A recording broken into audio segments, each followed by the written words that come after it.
Okay, it is 7 o'clock. We're going to go ahead and get started. I am recording tonight. We will send the link out to everyone who registered for tonight's webinar. We will also post this to the Kansas 4-H Equine Webinar Series page. So the page that you would have gone to find the link to register tonight, if you scroll all the way down to the bottom of that page, you will find the recordings for each session of the Equine Webinar Series. So lots of information there that we hope is really helpful to you. Our plan was with this series was to better educate our Kansas 4-H Horse Project members to provide a little bit more for you than just the opportunity to go to a couple shows a year. We want to make sure that our 4-H horse program is an opportunity for 4-Hers and their families to learn about a project area that they're interested in. Now, that being said, the 4-H horse program has really had a lot of focus on the show side of things. And while that is one aspect or can be one aspect, it doesn't have to be the entire horse project. So look for, as we move forward with the horse action team, some additional opportunities we hope to offer throughout the year for all of our horse project members, whether that be showing or opportunities to increase their horsemanship skill, opportunities to learn more about the horse industry. Some questions I've gotten in the last couple days after sending you all the information about the changes. I've had several people ask about the horseless horse program. I've had a few people ask about walk trot classes, if we have any guidelines for those. At the state level, to answer that question, for walk trot classes, we do not. I will tell you that there have been some conversations around the possibility of at some point offering walk trot classes at the state level. That's not something that we are embarking on for the 2023 program year, but that would be a possibility. I can definitely answer questions for those of you who want to add that to your local program. There are what I believe some pros and cons to offering them in various formats. So we can visit about that one-on-one, or we can offer that potentially in another equine webinar series at another point. So with that, I want to go ahead and get started. What I'm going to do first is I'm going to share my screen and I'm going to show you exactly how you get to where these horse program changes are. Some of you probably already found them. I hope you found them from the link that was emailed out this afternoon and also the link that was emailed last week. However, I know that sometimes finding what you want to find on the 4-H website is not super easy. We have lots and lots of information, and it's not always easy to find what you want. So with that, I'm going to go ahead and share my screen. Bear with me. Okay, you should all see my browser. If somebody could, Kim Neighbor, would you unmute real quickly and just let me know if you can see my browser? It should be the 4-H website.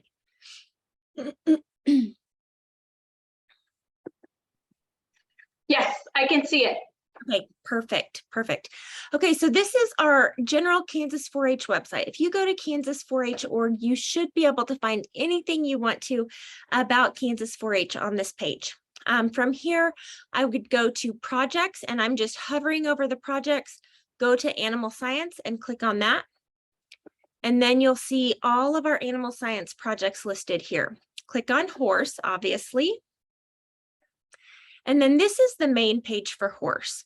We chose to make sure that you could see those changes for the 2023 program year by just putting them in the middle of this page. We're going to go to that in just a minute. I want to address a couple of other things that I think are incredibly helpful for 4-Hers enrolled in the horse project. These are especially helpful to 4-H members who might be new to horses, who maybe don't own horses yet. The Spark page here, if you click on this, it opens up an incredible link to a great PDF.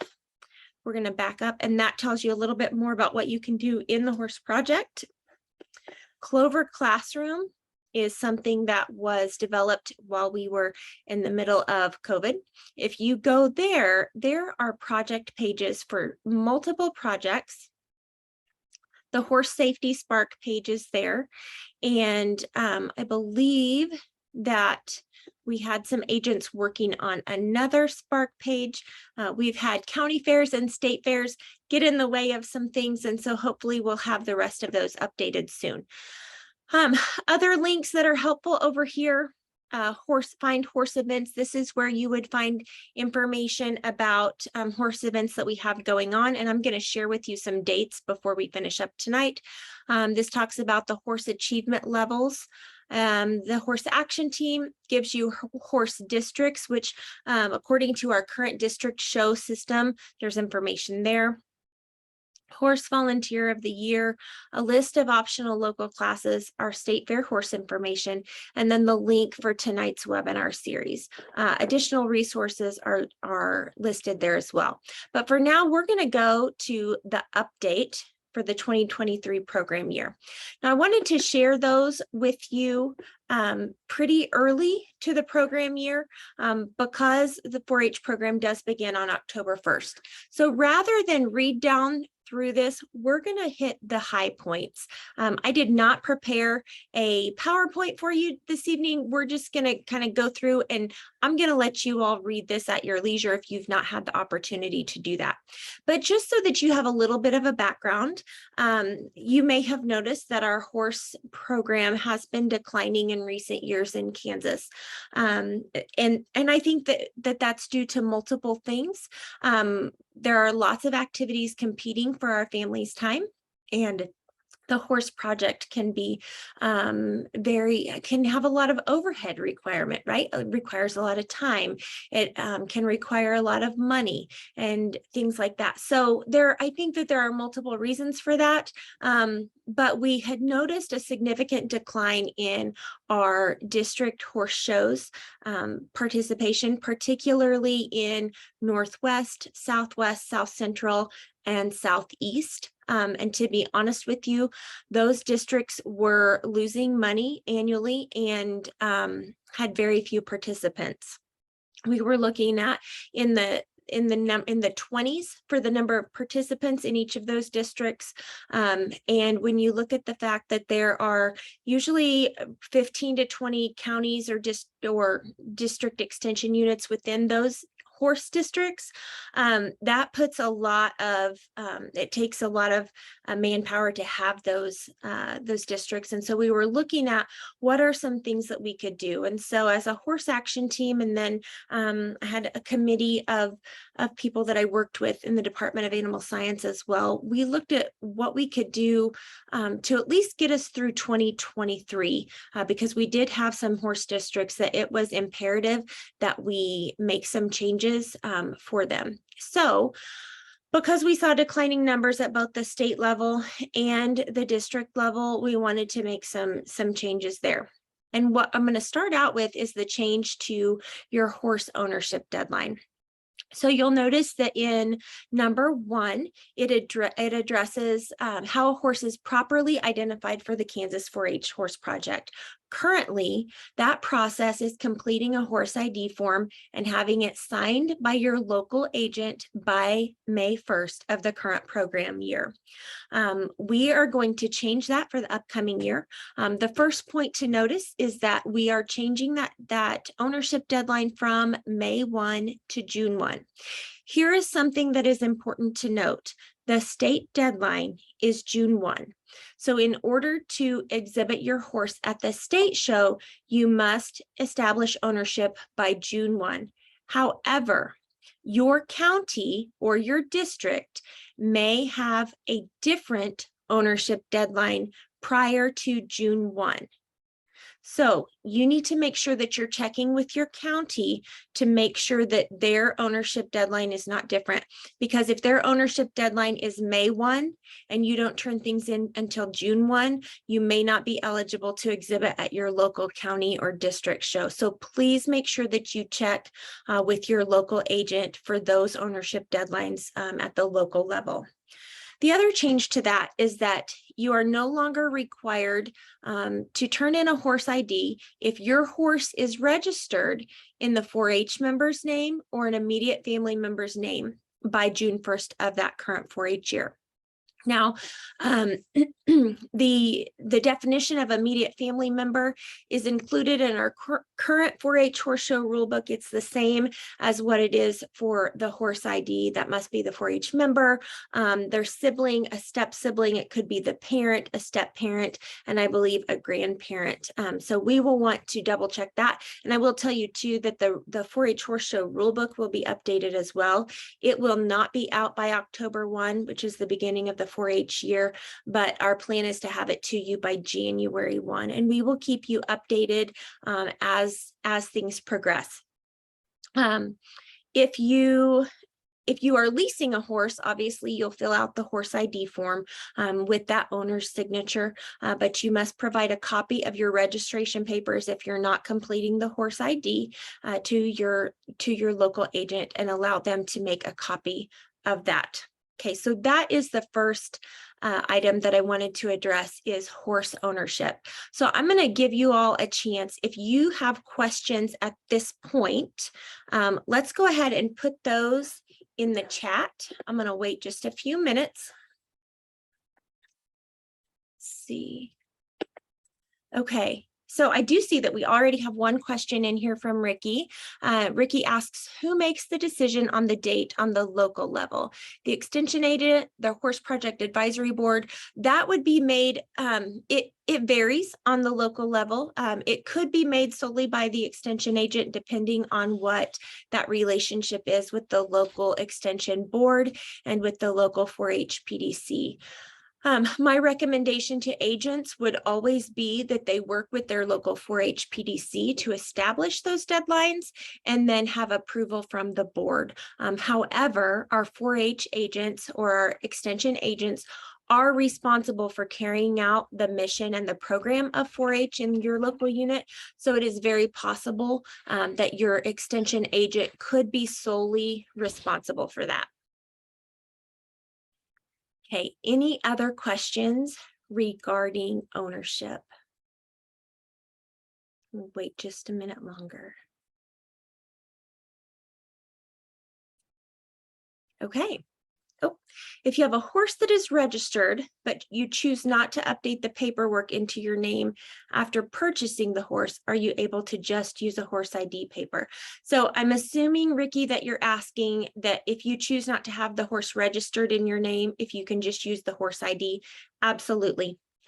You can always use if you would rather use the horse ID than turn in your registration paper, you are perfectly welcome to do that.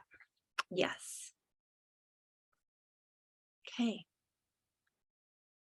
Okay, great questions. Thank you. Okay, so we're going to move on. So the next thing that I want to address is that the qualification process to exhibit at the Kansas State Fair 4-H Horse Show is changing. So currently, in order to qualify for the State Fair 4-H Horse Show, you have to show at a district show, and you can show at as many as 2 of those shows, and you must receive a blue or a purple ribbon in the classes that you wish to exhibit in. That is changing. The horse will have to be still shown at a show prior to the state fair. And it does not have to be a horse show, or it does not have to be a 4-H show. It could be your county fair. It could be your county spring show. It may also be local open shows, circuits. There's I believe it's called the Wild Wind Circuit. There's the South Central Stock Horse Association. There's Blackjack Saddle Club in one area of the state. Those would all be options, as well as any breed or discipline association, which would include American Quarter Horse Association, American Paint Horse Association, National Reining Horse Association. Any of those would also work. The qualification for each group, and I'm going to talk about those groups in just a minute, is based on one horse and rider combination. So if you exhibit your horse Roni in halter, you can't show your horse buck in halter at the state fair. It has to be Roni. Does that make sense? So the horse that you intend to exhibit at the Kansas State Fair 4-H horse show must have been the horse that you exhibited. And the 4-H'er is required to exhibit that horse at the state fair. The exception would be if a 4-H'er qualifies in more than one mare or gelding in the same halter class. So it would be similar to how we handle those livestock options. You know, if you have a 4-H'er that shows goats and two of their goats end up in the same weight class at the show, they would obviously have another 4-H'er show for them, but that must be a 4-H'er who is exhibiting at that show. And it must be a 4-H'er. It can't be just somebody that you grabbed or somebody that is attending the show just to watch. Okay, so you can qualify in groups of classes as well. So group 1 would be halter and showmanship. So if you exhibit a horse in a showmanship class at another show, you are qualified to exhibit in halter and showmanship at the Kansas State Fair 4-H horse show. If you, group 2 would be hunter under saddle, hunt seat equitation, hunter hack, saddle seat pleasure, and saddle seat equitation. So those would be our English type classes. If you qualify in any of those classes, you are qualified to exhibit in those classes at the state fair. One thing that I want to make sure that I point out as we go through these two is that safety is always our #1 factor, especially with the horse project. And so if you are a 4-H'er who has never jumped before, I would highly, highly discourage you from showing in hunter under saddle at a local show and then entering in hunter hack at the state fair. We want to make sure that you're safe. And to be honest with you, that goes for any class. If you have a horse that really is pretty unruly at your local show, it would really be best not to exhibit at the state fair. We know that horses have bad days just like people do, but if you know that every time you get your horse out and you're only showing at one show ever before the state fair and your horse is just pretty unbroke, we would ask that you continue to work with that horse at home and at shows, smaller shows, before bringing them to the state fair. So that was a little sidebar there for you as well. I would also take the opportunity to 4-H'ers to talk with the judge at the show that you exhibit at, or talk with your local 4-H horse leader. I know some counties and districts don't have a horse leader.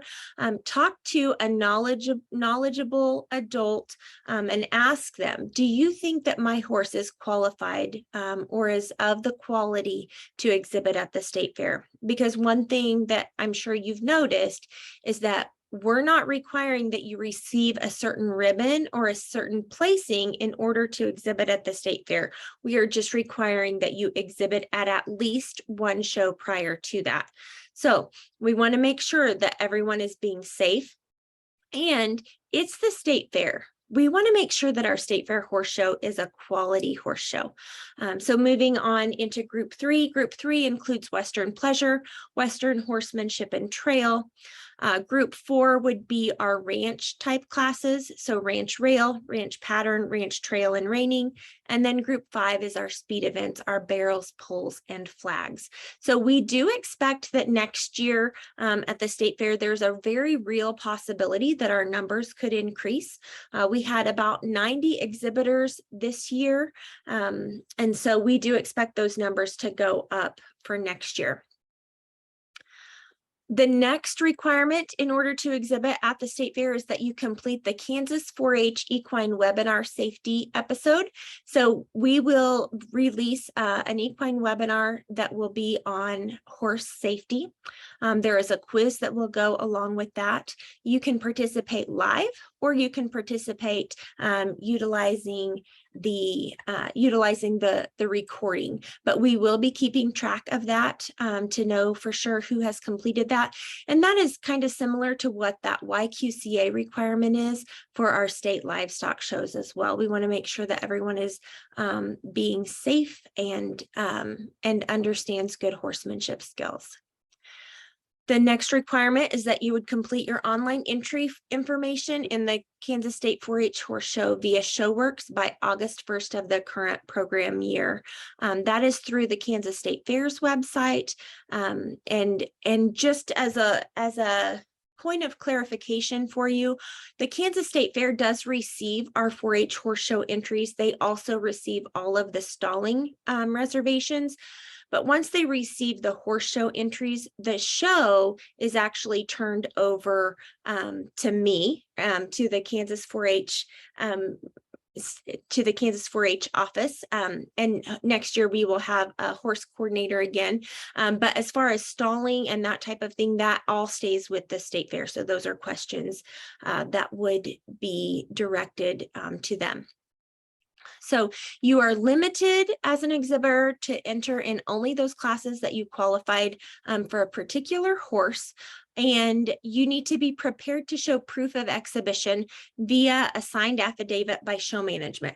We are not requiring that you turn that affidavit in at this point. We are going by the honor system. However, you should know that we will likely be asking for proof just on a random basis. So that affidavit will be available soon as well, and we'll post that to the 4-H website so that you can have that. My goal is to have that for you by October 1st, because I know that we have some families that are already beginning to start showing their horses in October.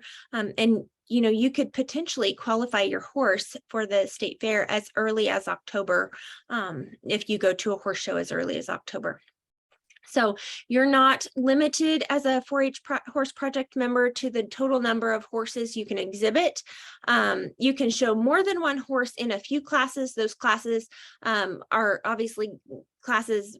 Rail classes won't work for that. So pattern classes, also halter, then trail reining, ranch horse pattern, ranch horse trail, barrels, flags, and poles.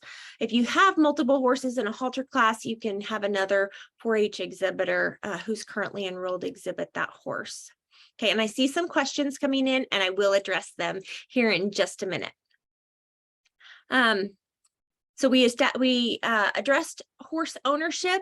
Want to make sure that we cover, actually, yeah, I'm going to roll right through this and then I'll answer your questions, because I think your questions about this next section are not going to be as many as what we just had. Level testing is no longer going to be required for the State Fair 4-H Horse Show. I know some people are probably jumping up and down. Some people are probably really angry, but we're going to take a break from that system right now. Looking at that, it needs to, at the very least, be revamped, and we're not quite to that point to do that. So level testing, I would still highly encourage, because there is a lot of value to completing that process. There's a lot of knowledge learned by studying for that. There's also a lot of horsemanship skill learned as well. So I would still highly encourage all of our 4-Hers to at least complete level 1 of the level testing system, but it is not required to participate in the Kansas State Fair 4-H Horse Show. The Equine Webinar Series Horse Safety Webinar will be out sometime this program year. It will definitely be available well in advance of the August 1st deadline for show registration.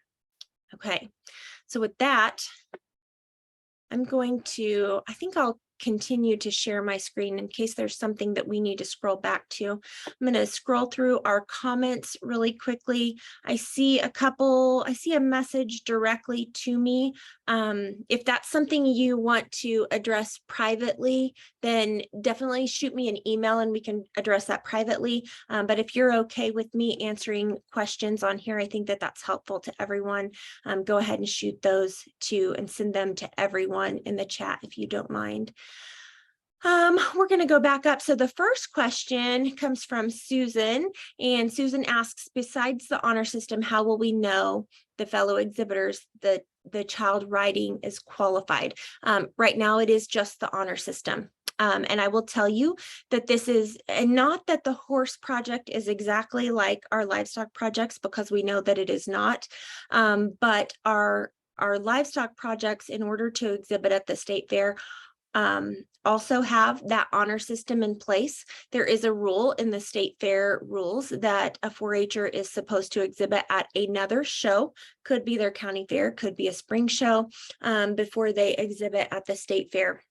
And so that's done on your honor. And then there are a couple of other projects for their state qualification that is that way as well. So currently it is the honor system with the possibility of the 4-H'er being checked. So that affidavit, I would highly encourage you to get completed when you go to a show, because we could see that you enter and we could call you and say, hey, I need to know that you competed in this. Particularly, I would say our hunter hack exhibitors would want to be prepared with that as well. Okay, also Susan mentions that despite blue and purple ribbons, we still had kids running up the back of other horses and passing improperly so that a child was kicked. Yes, that happened in the Western Pleasure, the 14 to 18 Western Pleasure this weekend at the State Fair. So that is why we are asking 4-H'ers to be very careful about safety. And really evaluating whether or not, and having another adult evaluate whether or not they should be exhibiting at the state fair. We'll continue to educate members through the Equine Webinar series and hopefully through some additional events throughout the program year, the value of passing correctly and really show ring etiquette at all levels. Okay, so Renee is asking for the safety quiz. If my child is on a 504 with a reader for testing, may I read the questions to her? Absolutely. We have accommodations in 4-H.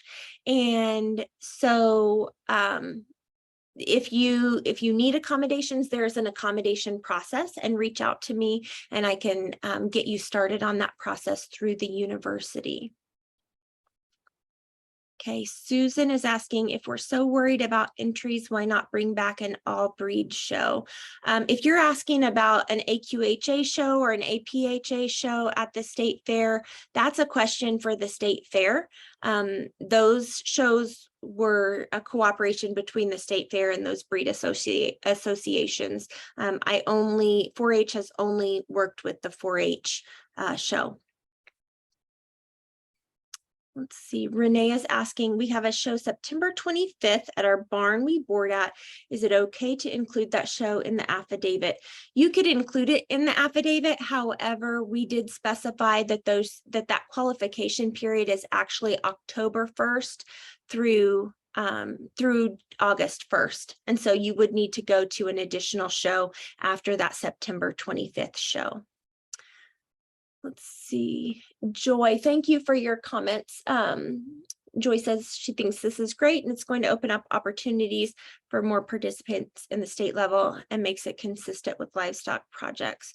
Megan is asking if walk trot classes qualify. Currently walk trot classes would not qualify because there is that difference. There's a significant difference between walk trot classes and the walk trot lope classes. Because at the state level, we don't offer any walk trot classes, you would need to make sure that you are participating in a walk trot lope or a walk trot canter class to qualify. And I'll make sure, that's an excellent question, Megan, that hadn't been asked. So I'll make sure that we include that in the FAQs as well and that we clarify that. Okay, Ricky comments, I'm also a little concerned about safety and if a child is ready to show in a large group at a large fair with a lot of public wandering around. I feel like level 1 testing was good for the riding portion to at least show basic safety by the rider. Okay, thank you, Ricky. I will make a note of that. So, and I want to clarify to everyone as well that these are changes for the 2023 program year. And while I'm not saying that we're going to just throw things at the wall and see what sticks, we want to at least give this a shot for a year or two. We can always make tweaks as we need to.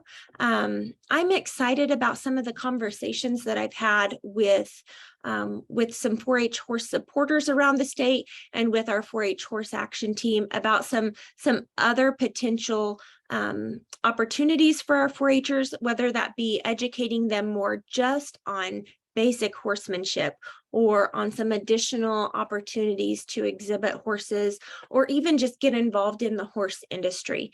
And so that's why I think that our equine webinar series is also important. We don't want to just address showing, we want to make sure that we're addressing the horse project as a whole. Okay, yes, Jennifer is also concerned about safety. And yes, I agree. Just because you showed a show doesn't mean that you should qualify or that you do qualify to show at the state fair. We are going to work on educating our agents as well and looking at potential education for our 4-H horse project leaders throughout the year as well. We want to if you'll remember the year of COVID, we did not require qualification at the state fair. There are mixed reviews about how that went. However, I think that as extension staff and as our horse volunteers, it's important that we also work with kids. And while we can't say, no, absolutely not, you can't show, it is an important learning opportunity for those kids as well about, I understand that you're interested in exhibiting. Let's try a few local shows and see how that goes. And really working through what that looks like with that 4-Her. Just because you do show at a local show doesn't mean that you're ready for state fair. Absolutely, you need to have control of your horse, and it needs to be a safe opportunity. Joy is asking, as horse leaders, we can and should still encourage the kids to complete the achievement level tests. I agree. Is there conversation about having horse leaders sign off that a kid is ready for state? That conversation has not been had, but that is a great idea. I don't think that we're at a point where I think where we want to go with that is to make sure that our volunteers are working closely with those kids and saying yes or no. And if you have concerns about a specific 4-Her, if you feel like that 4-Her is going to go ahead and enter anyway, that could also be a conversation that you have with your agent as well. I would include the parents in that conversation too, because we want to make sure that we're providing a safe environment. And we will continue as we go through the webinar series as well, and educating families throughout the year about the entry process. You know, here's what an entry to the state fair looks like. It's a horse that isn't bucking, a horse that is not running off with the rider in whichever class. It's a horse that when the young person is in halter or showmanship, if the horse starts to spook a little bit, they're not going to just let go of the halter, some things like that. And so it's a conversation too, where we want to make sure that we are equipping and enabling those young people to feel confident in that as well. So sometimes it's having those conversations about, let's talk about whether you're ready for this. Here's what it's going to be. Here's what it's going to look like. You're going to be in a large class, in a large arena with a lot of people, in an area where there's also going to be a lot of public. So we need to think about whether or not you're ready. Okay, the question has also been asked, is 4-H age of 9 before January 1? Does it still apply to state fair 4-H horse show? Yes. So for any state fair event, the 4-Her must be 9 before January 1st. And Joy, I'm not sure, this just came to me. I'm not sure which unit you are from. I'd have to go back and look. The things that you're asking too about if you could sign off, or if potentially the agent could sign off a self-assessment checklist for the kids to check off those things. I think that's a really great idea. If you had some suggestions and would want to email those to me, I'd be happy to. I'll be working with the horse action team as well. I think that's a great idea to provide that for our youth, because that's a great way for them to set goals. They could look at a self-assessment checklist now at the beginning of the year, and they could look at where they're at throughout the year and really have a great conversation with their volunteer, with their parents, to decide if this really is a good option for them. I think that's great. Thank you very much. And please do send those suggestions to me. Okay. 7:36. I have blocked off at least an hour for tonight's call. But I want to honor your time as well. So I'm going to hang out on here for a few more questions. I love that we have had some really great conversation and feedback tonight. This has been great. So while we're kind of waiting a little bit, I'm going to stop sharing this page. I want to share another screen with you really quick. I have put together a graphic of some of our dates that we have upcoming, and bear with me, I need a little drink of water. I put together a graphic of some of our upcoming dates that I think will be really helpful to you. Now, some of these dates are not set in stone yet, but you should know that the Equine Webinar series happens every month on the third Monday of the month via Zoom. The link to receive the Zoom link will always stay the same. I do go and delete those responses each month, so you want to make sure you re-register for the webinar that you want to watch.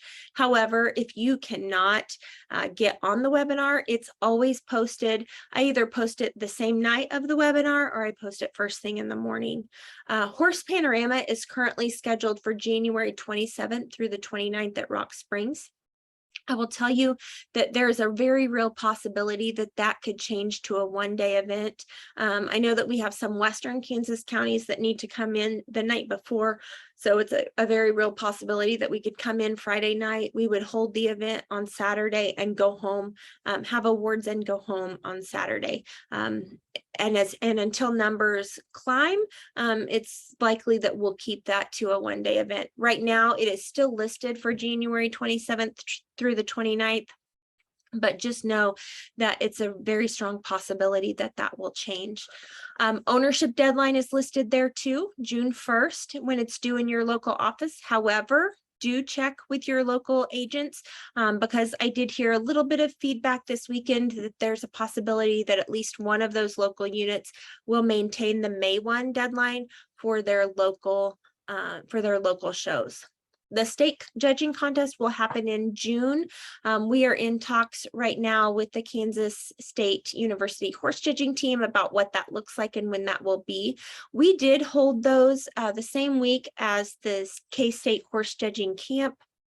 We felt like that was a good educational opportunity for kids to get started and then kind of capstone their week with the horse judging contest. If you have any feedback about that, we'd be welcome to that as well. And if you are interested in hosting a horse judging contest at any time throughout the year, I have resources and information and would be happy to provide you with some assistance in getting that going as well. The state horse show will happen in September at the Kansas State Fair next year. Note that the Kansas State Fair always starts the week of Labor Day. So we'll have information out about dates as soon as we get them, but don't expect them until after January 1. If you get them before January 1, you will be pleasantly surprised. I do want to point out too that I know we have a couple of districts, horse districts that are really strong districts and have lots of kids attending. I would encourage those districts that if they have the volunteer staff and the agent staff that want to continue to hold those, I would encourage you to do so. I think that that gives our kids one more opportunity to exhibit, and it would be a really neat opportunity for them to get some feedback from a good judge. Let's see. Okay, Susan is asking, can we see about keeping both level testing and pushing harder hippology? Are you suggesting that for hippology, that we require the level testing for hippology at the at Horse Panorama? I'm not sure I understand your question there, Susan. And if you need to unmute to ask me to clarify, I think that would be fine.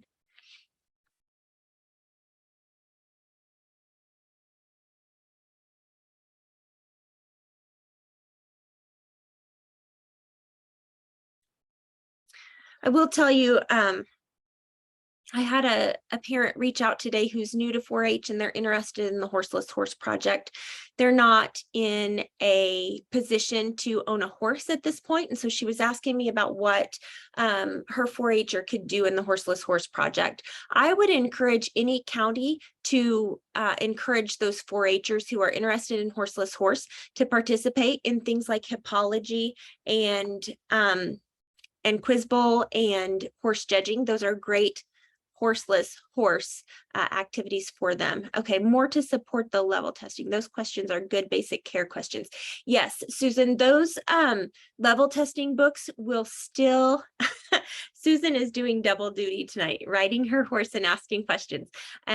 Yes, those level testing books are great resources for our 4-H'ers. And I would encourage you, if you've got a horse team, a hippology team, or a quiz bowl team, those are excellent resources, those study guides to study for hippology. Yep, I would really encourage that. The level testing will stay on the 4-H website. It will stay there as a possibility for our 4-H'ers to complete.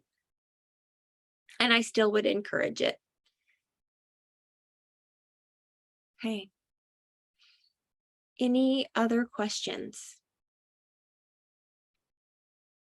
I'm going to go ahead and in the chat, I'm going to include my email address, which you probably have it already because you would have received an email from me today.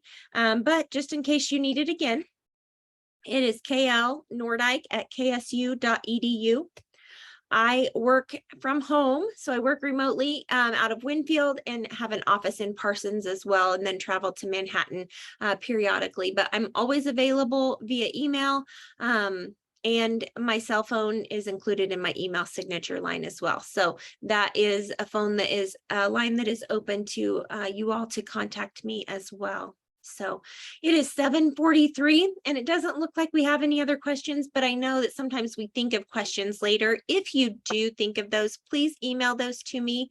I am excited for some of these changes. I realize that change can be difficult and can present some challenges. And so we will work through those together, and we ask for your grace as we do that. Oh, Susan has asked, what do we need from leaders? You know, I think that leaders are our first method of contact with our 4-H'ers. So we want to make sure first that you guys have gone through that screening process and that you are providing, the best thing you can do is provide a good relationship, a good caring relationship, mentorship with those 4-H'ers. And be that line of contact between the 4-H'ers and your local office, as well as with the state office. We need you guys to continue to do the great work that you're doing. I know sometimes that it can get frustrating as a leader because we schedule things and people don't show up, but I will guarantee you that the more consistent you are with scheduling things, the more consistent people will be. And sometimes it's taking that extra step and asking those families what they need from you to, there will be some volunteer opportunities throughout the year at some of these statewide events. If you have ideas for any way that we can help educate the youth, we would appreciate those ideas, and any way that we can partner with an outside group. I've had some conversations with some people from the Kansas Paint Horse Association and the Kansas Quarter Horse Association. You know, we're not opposed to partnering with some of those groups, and it doesn't have to be to teach kids how to show. There's lots of opportunities to learn about horses that don't involve showing. If you've got contact with some of our local community colleges that have equestrian teams, and you could hook your kids up with some of those, I think that those are excellent opportunities to learn more about horses as well. Anything you can do to help educate our 4-Hers, I think, is extremely helpful. So with that, I'm going to let you guys go. It is 7:45. Thank you so much for joining us this evening. Again, this will be posted on the 4-H horse page, and we will be seeing you soon. Bye-bye.